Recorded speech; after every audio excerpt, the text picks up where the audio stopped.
Jack Cooper is a rifleman, training to become a pilot. He is fighting for the militia, a group containing many veteran guerrillas who see themselves as the last defenders of frontier freedom. The bad guys are the Interstellar Manufacturing Corporation, or IMC, who represent the centralization and economic rapacity of the core systems. They seem poised to absorb everything into their banal corporatism. Only the ragtag idealists of the militia stand in their way.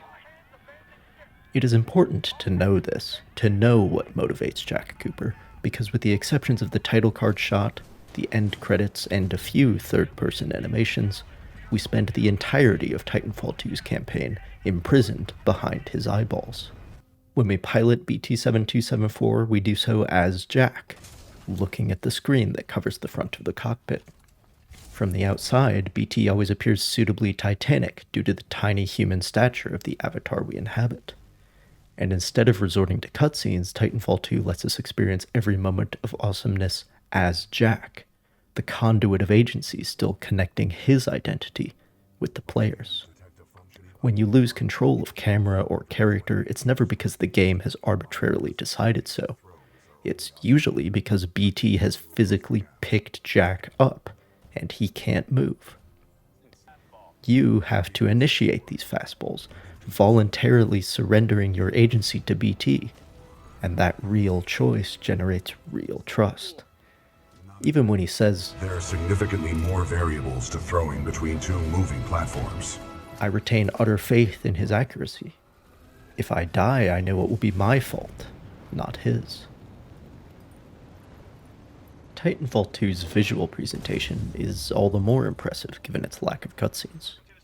Instead of watching the crash of the MCS James McAllen from afar, we, like Jack, awake to find the wreck already burning in front of us. We, like Jack, must pick through the carnage of collapsed bulkheads and deceased comrades to retrieve a Titan battery. That personal viewpoint focuses this large-scale destruction through a much more intimate lens. And intimate is truly the right word. The death of our mentor, Captain Lastimosa, the removal of Major Anderson's helmet, the opening of the Seer kit, these are intimate moments, made all the more so by the uninterrupted fusion of our agency with Jack's. The world we see through his eyes is as beautiful as it is functional. The freedom of wall running and double jumping enables the environment design to go a little crazy, both aesthetically and mechanically.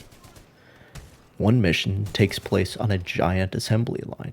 Another has a rift in time that allows us to flip back and forth between before and after the cataclysm that left the place in ruins.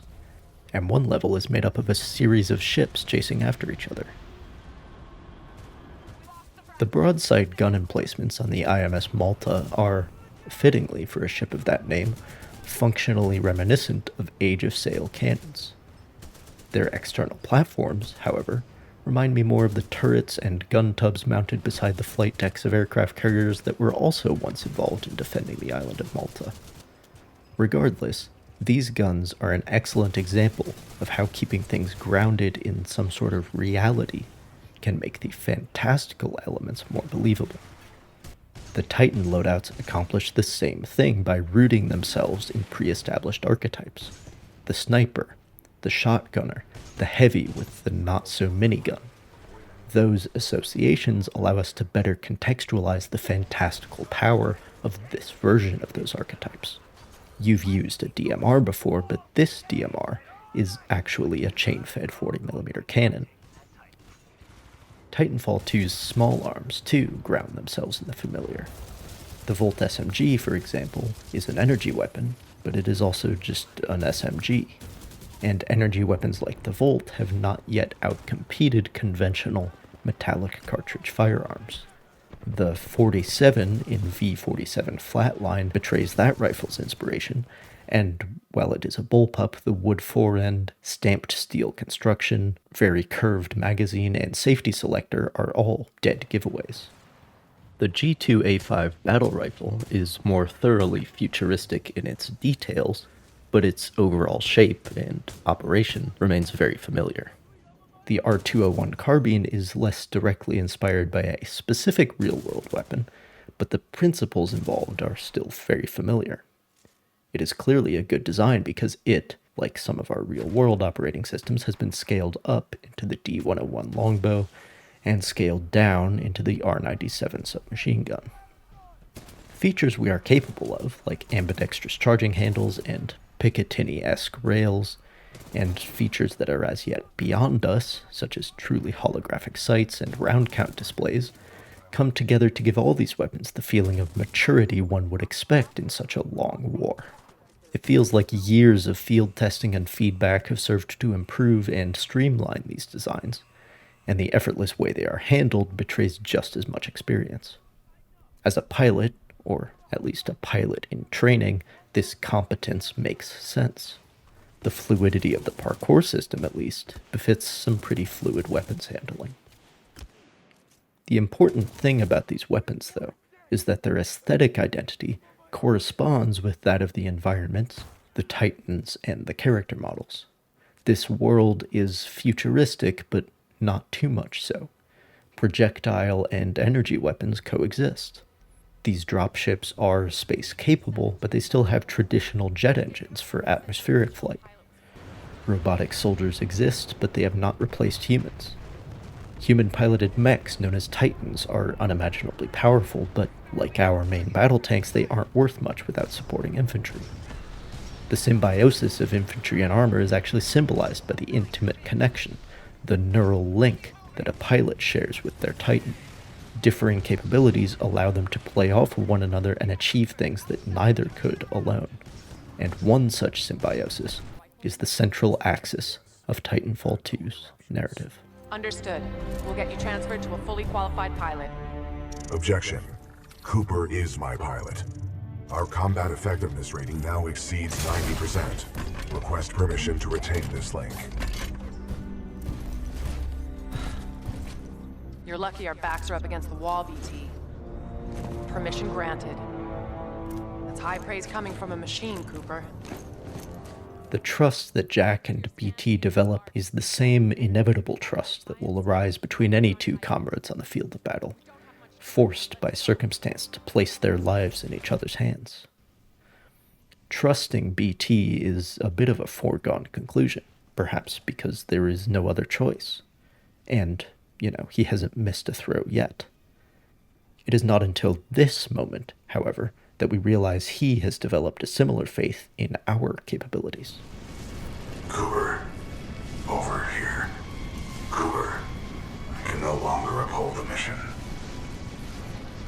But you still can. Take the seer kit. It is your best chance for survival.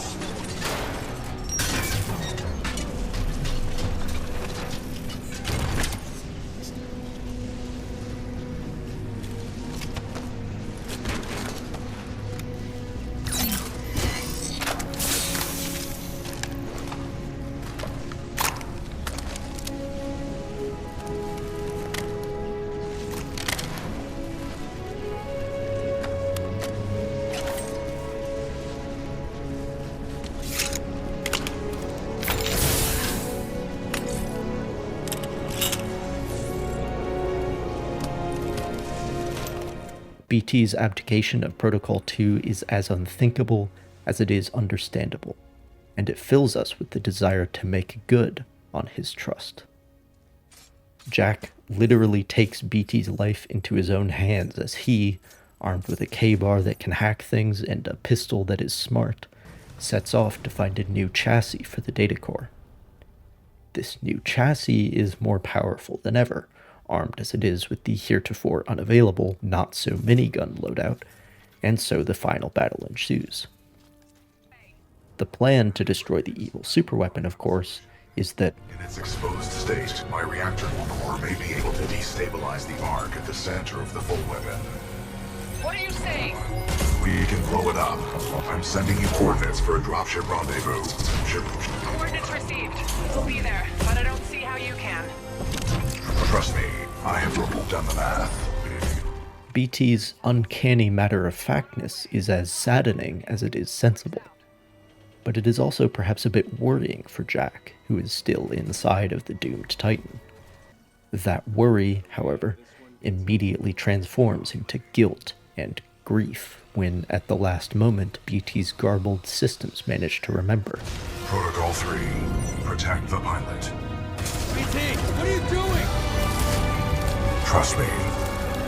BT!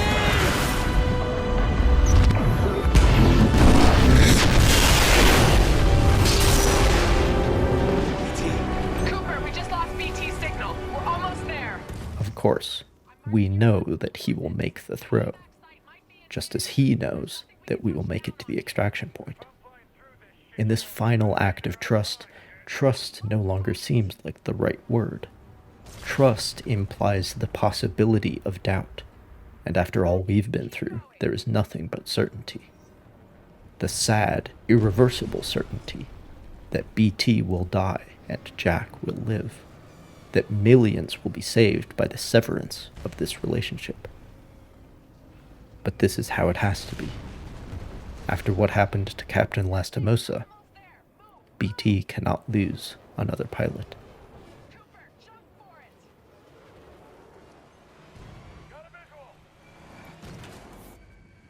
Titanfall 2's campaign, then, tells a hard-hitting story about trust and comradeship. It displays a beautifully cohesive aesthetic identity in its weapons, characters, and environments.